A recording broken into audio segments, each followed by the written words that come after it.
Welcome back to part two of my no holds barred conversation with Judy Hausfeld, who has spent decades living with up to four generations all under one roof. If you missed part one, be sure to check it out later to get the full scoop. It's fascinating. If you find this content helpful or just plain entertaining, don't forget to subscribe. What would you say really contributed and helped that harmony? You said, you were lucky to have a great experience. What Yeah. things, other than, you were witnessing this kind of living early on, but what do you think really played a role?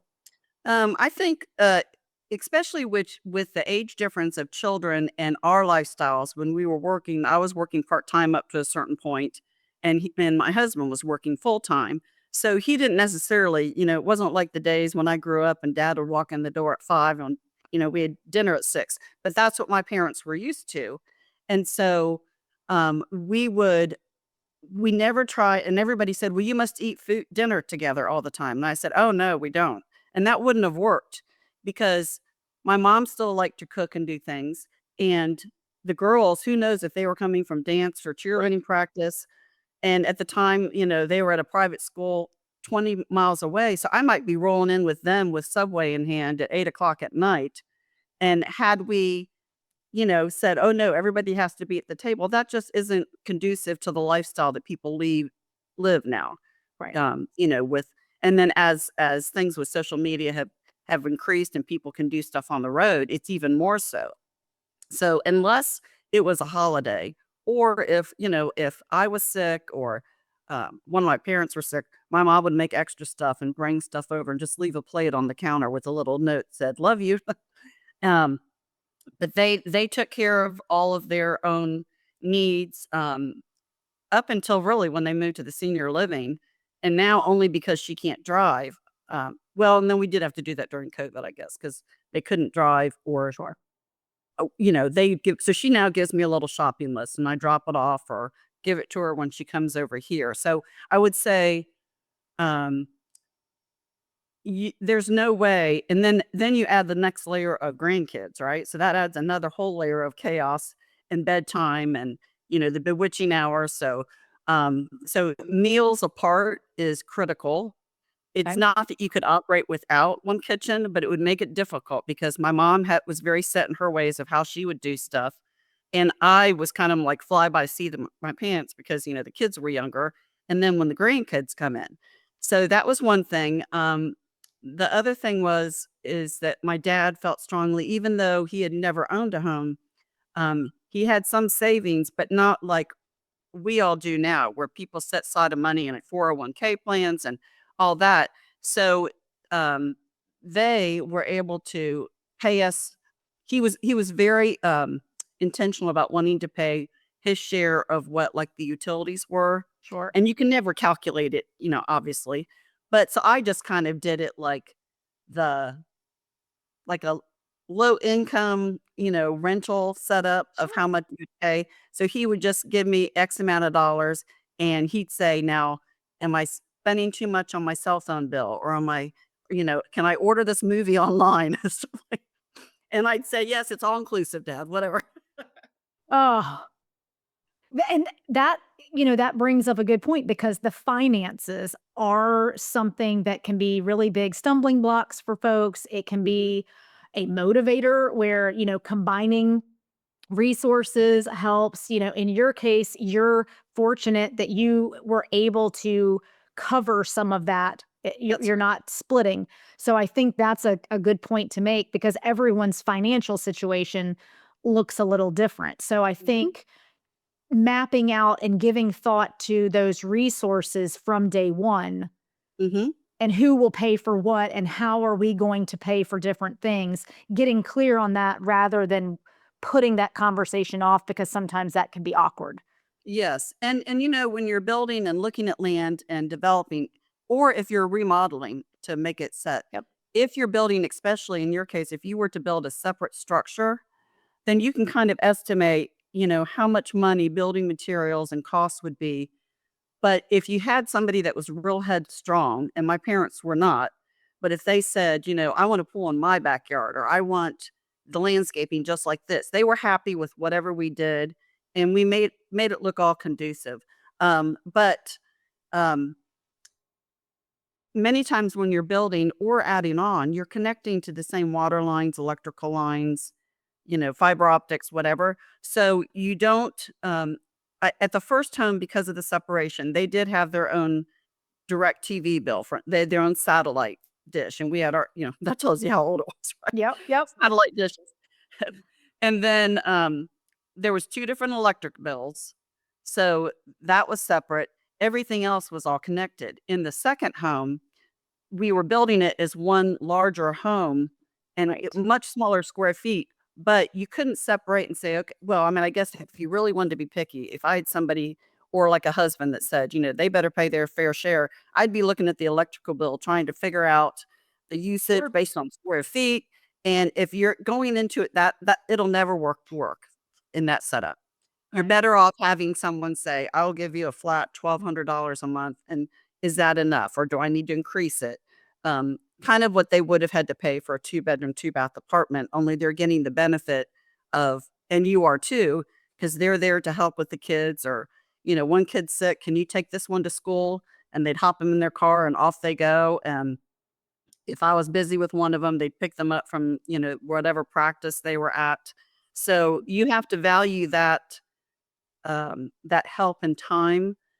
And well, this would be a perfect example. So with your daughter, her age, and she's going into middle school, is that right? She's going into 8th grade when we move home. Okay. Okay. So let's say you guys want to go out to dinner and she doesn't really need to have a babysitter, Right, that right, but you like, someone there. that there's an extra person. So you say, okay, here's your meal. And I would not expect my mom to do it. I just say, here's your meal. If you have any problems, grandma has my number and you Right, call me. That was also pre cell phones. Now they would have yeah. just called you yourself. Well, and my daughter doesn't have a cell phone and will not until she's driving, so, we're Good firm on good that for you. too. That's what I would tell my kids for my grandkids, and they didn't, well, we didn't have to worry. I guess they had cell phones, but they couldn't use them in the car. They had to call me from some Yeah. landline. Yeah. They'd say, "I'll call you from my cell phone." I said, "No, from the landline, so I know exactly where you are." I was raised, it was the dawn of pagers or beepers. Oh, yes. And Yes. so, when I started driving, my mom got me the beeper, and this was early '90s, and she was like, "When you see my number, you've got 10 minutes to find a landline." And it would show, and she's like, "Don't block numbers, don't," so I would have to find a gas station payphone or my Yeah. friend's kitchen line, and you're stretching the curly thing around the corner, and you're like, "Mom, I'm fine." Like, Yeah. Yeah. no, but So, that's yes, good, and I think what you're saying is so important because acknowledging the value goes so far beyond monetary, that's and right. That's it right. goes, I think, back to what making sure everyone is in agreement. I know that's something that Mhm. you had shared, that it was so important that make sure all parties are in agreement. I That's can right. really attest to that because some people, money is important, or they Yeah, do want to feel that if they're you're pulling gonna their say, share. Or "I want us to be equal down to the nickel," that's not gonna happen. right. And, really, like, one of the guys that was I worked for, and we owned a lake house together at some point, and his famous line was, "Really, at the end of the day or the end of our lives, one of us is gonna owe each other 20 bucks." But so the meal timeline, because when I talked about that, not only so none of us were held to a schedule, but my parents, we were trying to be respectful that they were used to eating right at 6 o'clock, because then their news would come on at 6:30. Right. And then, of course, Wheel of Fortune, And Jeopardy. Jeopardy at 7:30. Yeah, I know. That's right. Then you get ready for bed, and then when their door shut, unless, as they got older, I would, walk in quietly to see if they were okay.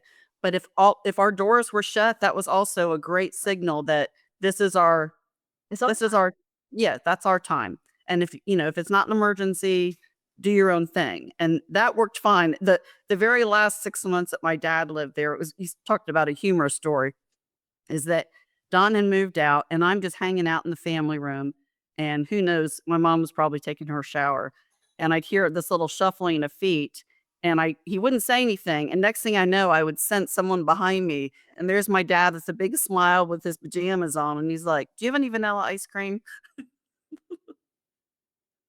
That's what So we do this for, that's right. That is because exactly so right. many families don't, you move out of the house to go to college and it never is back to that. You don't get those moments. That's right, that's right. And And then I what like the first house when my kids were little, my mother always kept a very detailed and very filled pantry for whatever you might wanna cook. I was like, I don't know, go ask grandma if she has it, and 9 times out of 10, they would she find did. it in her pantry. Yeah, so Uh, that's the beauty in it. And I used to say before we lived overseas, we lived in roughly the same area as my parents. So we saw them regularly, but mhm, you don't get pajama time yep, or, first thing in the morning sitting around a breakfast table or mhm, to hug and kiss goodnight before you each go to that's your right. room. And that's been a piece of living overseas that I think really solidified my desire to do this because now my parents would come visit us, or in the summers we would go stay with them for 2 weeks from Germany. Right. And I never knew how much I missed that part of life, getting pajama time when you're not meeting for dinner at the restaurant and you're not, "We'll stop by and pick you up to run to Target." Like, Mhm. no, we're all gonna peter out and who's making coffee. Right. That That's right. it's been such a gift, and knowing that those kinds of things, the picturing your dad sneaking up in his pajamas looking for ice cream, like, that is such a beautiful Isn't it? memory. Yes. And the other one is the one picture I sent to you that is and people would without being there in person, it'd be hard to understand the layout. Both properties enveloped family love and compassion and being together. But the one that I sent you a picture, I think my daughter was home from college that weekend, and my dad had walked up with his dog and is sitting on the little rock, and it's our shared driveway before they swing around to our house. And I don't think he was even driving but there was like 3 or 4 family dogs, on the like, people would call it the compound, but it Yeah. really wasn't. But dad had just decided to wander out, walk around, and then he saw Kelsey out with her dog, and they're just having a conversation in the middle of the driveway, and, I think if you have that relationship growing up, especially with the different generations, you also gain a lot more wisdom and respect from the stories would naturally, organically come about to say my dad would say, "Ah, gosh, I remember my dog when I was 13 years." I need to start off on a story. And you just don't get that. Like you're right. You don't at a restaurant, it's crowded, you eat dinner. Hi, it's Yeah. good to see you. I love you. Safe drives home. Right. And And you're talking about yeah. your week, you're talking about the hurricane coming in, you're talking about, the to-dos. You're not just Mhm. sitting around and, "Oh, I remember this time," and I'm so excited for more of that, and I'm really excited for my daughter to have more of that. I'm really fortunate that she has a close relationship with both of my parents already.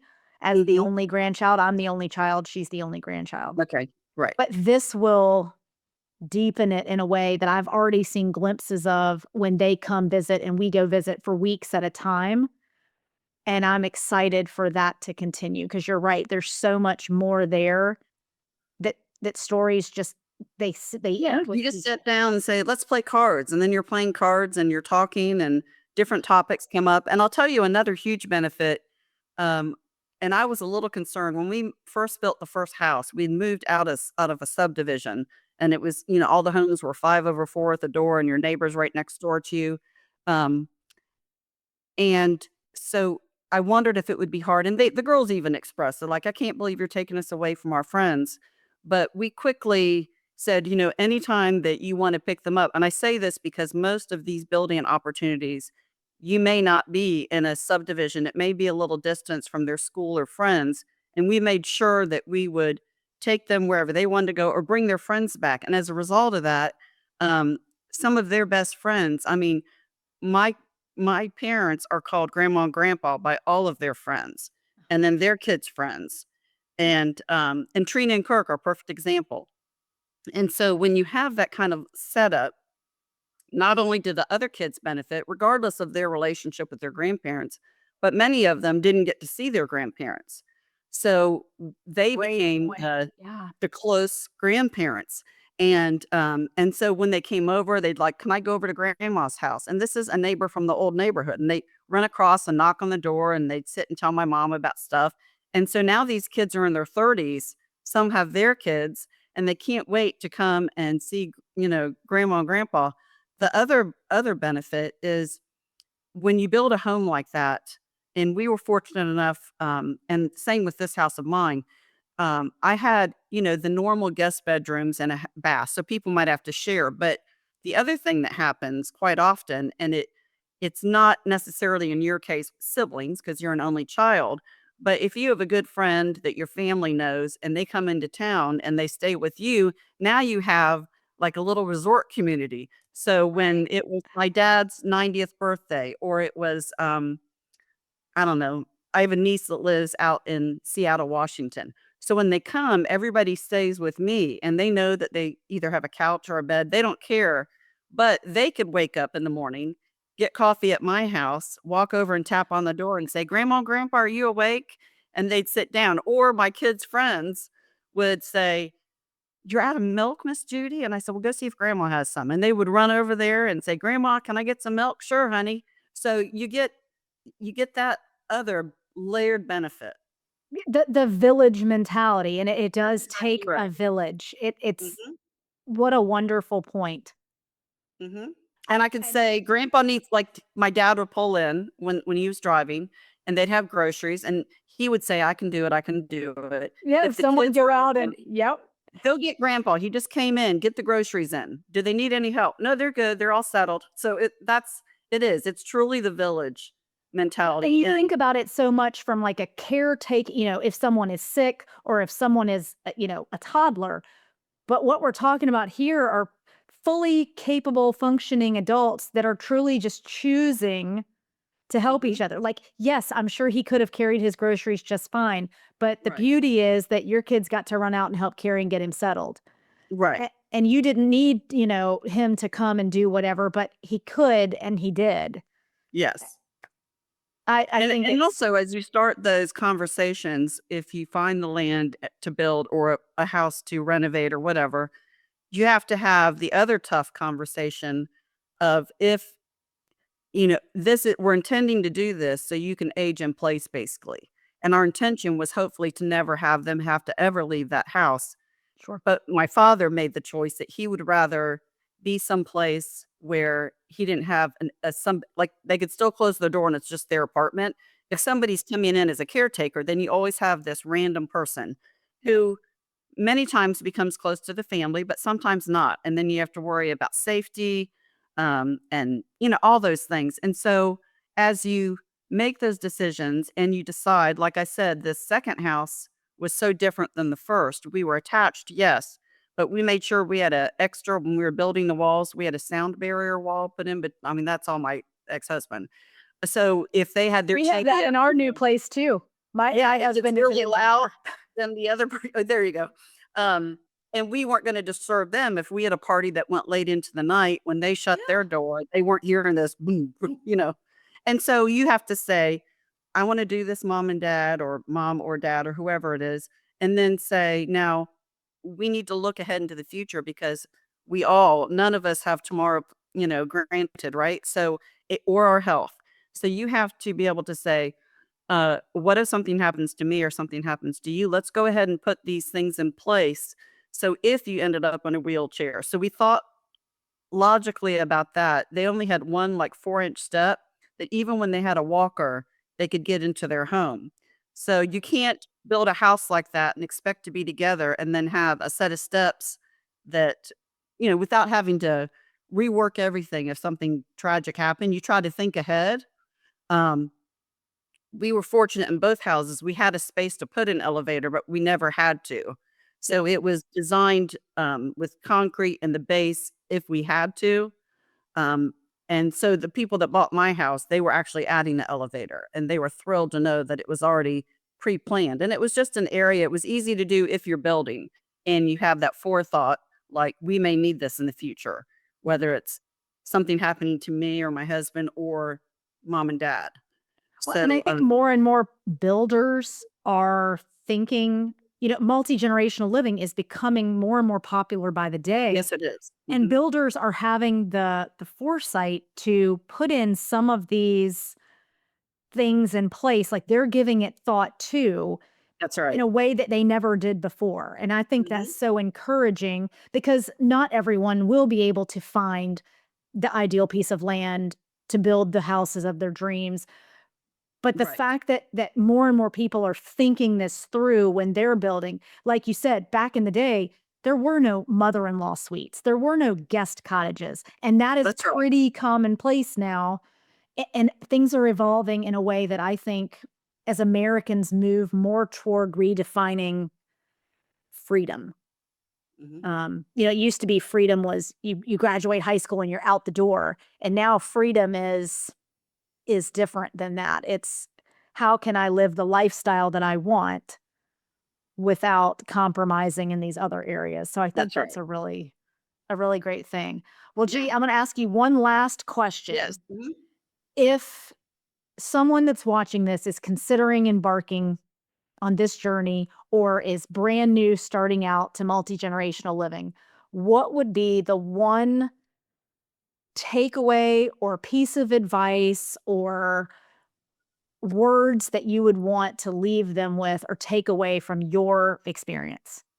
Well, so aside from financially what you would have to expect to do, whether you are trying to get a loan or if you have the money to do it on your own. So, of course, you don't want to build expectations and present it to your parents or anybody that you're deciding to have this village type living if you can't pull it off, or at least be realistic to know, say, well, we might to do it in phases where we'll build our home and then there's going to be space and we've already gotten the county approval because you don't want to get yourself landlocked in where they say, I'm sorry, you can't have an in-law suite here. So you want to get those pre-approvals, and that's to the benefit of my husband being a developer that he would have already checked on all that stuff.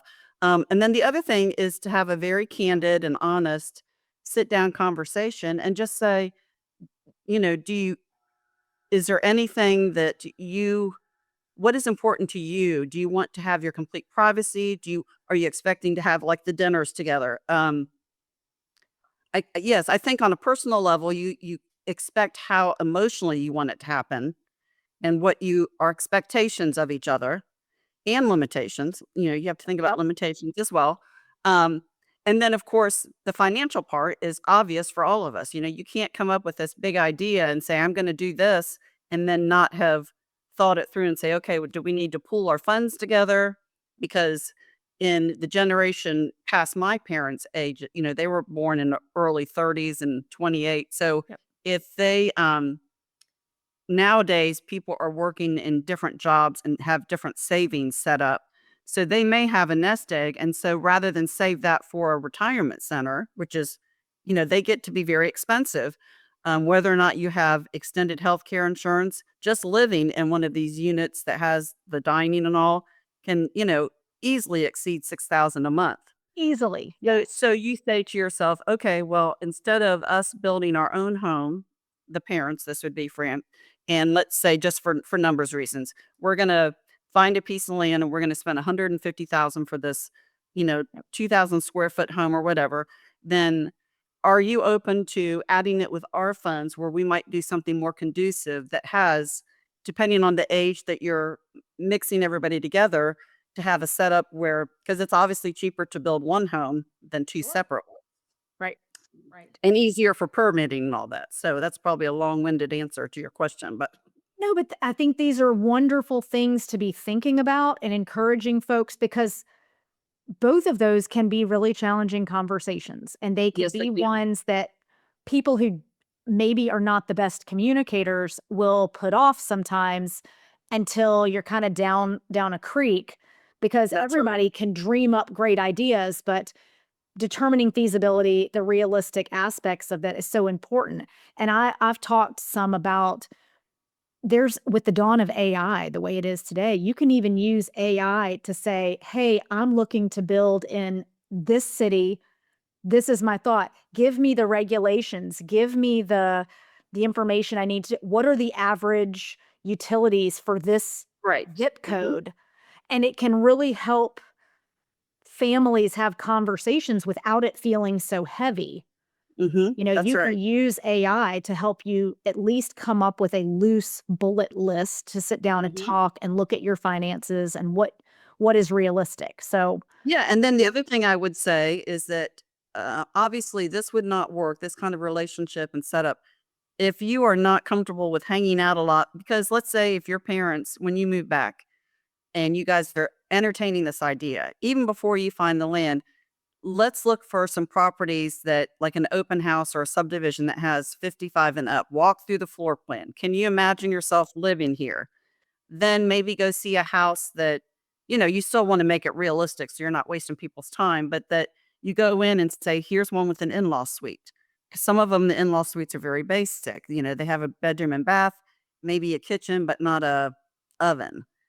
Do you right. want mom walking over with her casserole dish when your stuff's in the oven already, and then all of a sudden you have, so those are the things. And I think if you, either go to people's homes or to open houses, or like you said, look online and pull up in-law suites and said, "This is how this would work. How do you think this would fit with your current lifestyle and ours? And how is it gonna look 20 years from now?" Because if you would have told me in 2000 that we would have done this for 13 years, turned around and built another house for 9 years, and You said, "You're still crazy." that's right. Because when you said my parents were 60, well, now, my mom will be 90 in May.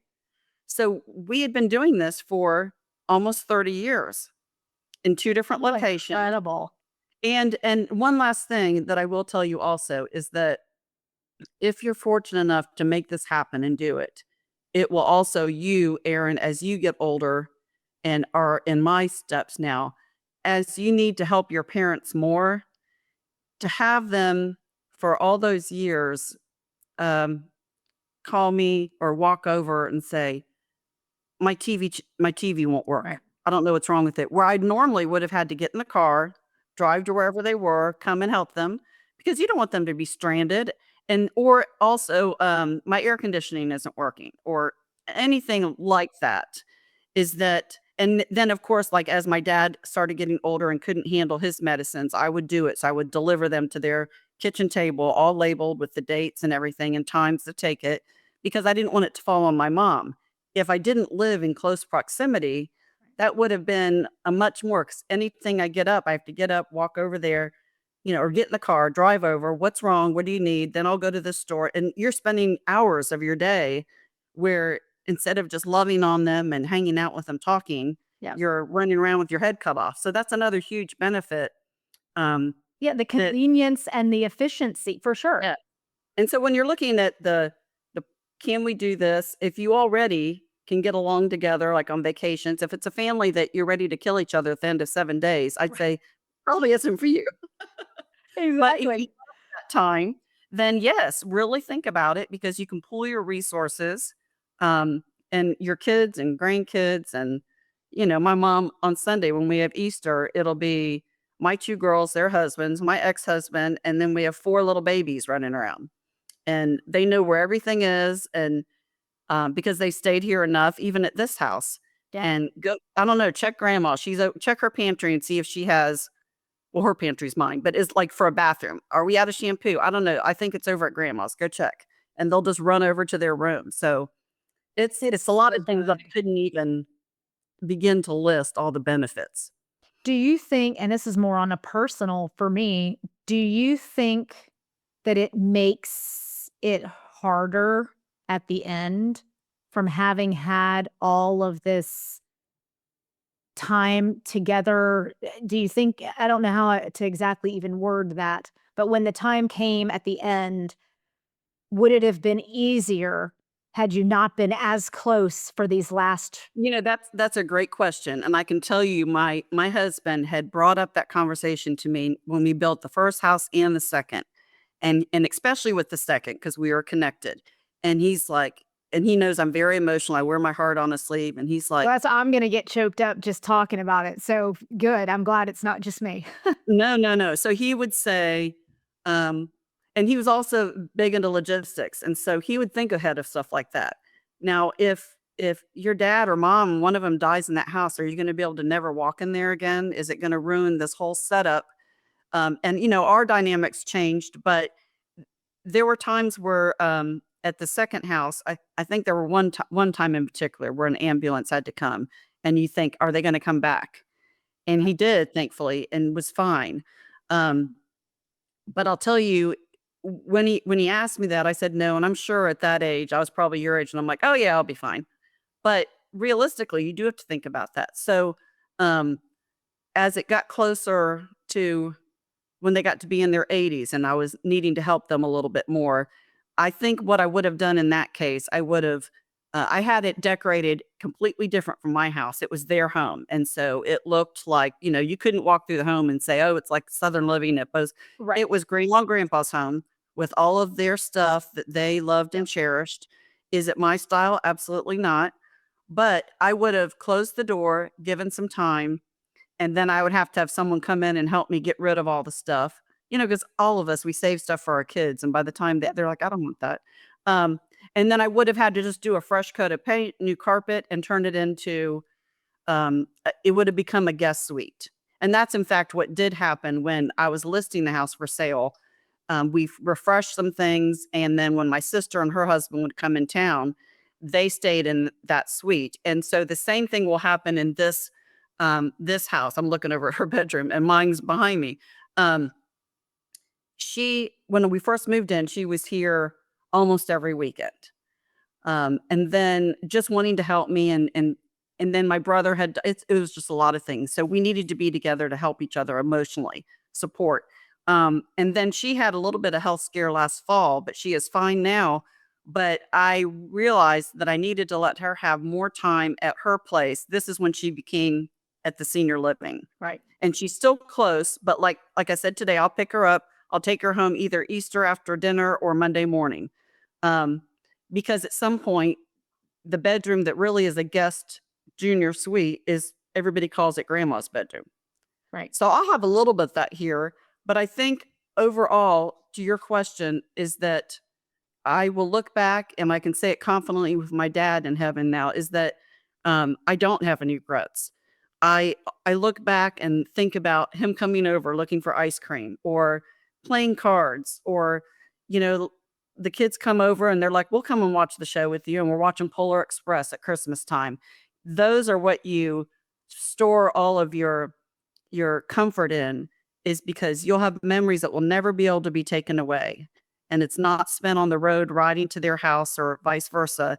And will there be sadness? Yes, but really no different than, I mean, this sounds terrible. If you have an animal that's part of your family and they pass away, you always picture them in that house, right? And then you Right. start thinking of the happy times. Or if somebody got sick there, you have to, well, and I don't, everybody's faith is different, but I think you have to know that what you did was better for all of you, and you got to have experiences, and my kids' friends had experiences that you can't make up. You can't ever, I mean, for kids to come over now that are 38 with little kids and they're like, It's amazing. "Ah, I love that grandma's here," and you don't get that. So, is So it by difficult? far it outweighs, yeah, that's Exactly, and I don't think it makes it any more difficult. In some ways, you may even feel more comforted because you feel their spirit, and you can look at the kitchen table and picture them sitting there. that's a great point. So, Yeah. don't ask me when, like, later I'll be bawling, but, Well, it's and I my whole, um I believe the experiences that come will trump everything else, and that's I all that matters, and I think so too. I think it will be an awful day when it comes, whether Mhm. I'm in Germany, whether I'm down the street from them, or whether we share That's a right. wall. Mhm. So, that's thank you so much for You are sharing your so welcome. story, I'm sorry, between the time difference and, no, it it's it was great.